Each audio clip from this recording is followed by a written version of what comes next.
শিবরাম চক্রবর্তী যতই বলুন না কেন, যখনই কোনো নতুন বছর এসেছে তা কিন্তু এক বছরের বেশি টেকেনি। তাতে আপামর বাঙালি খুব একটা কান দিয়েছে বলে তো মনে হয় না।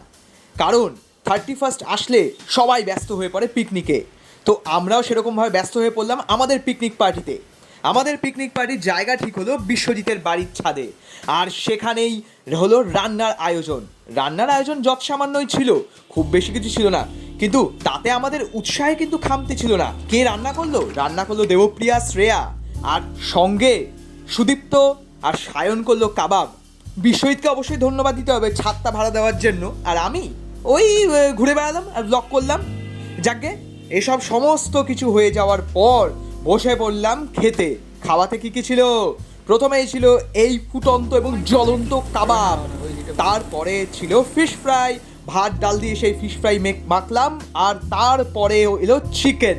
আর হ্যাঁ, শেষ পাতে কিন্তু নলেন গুড়ের রসগোল্লাও ছিল।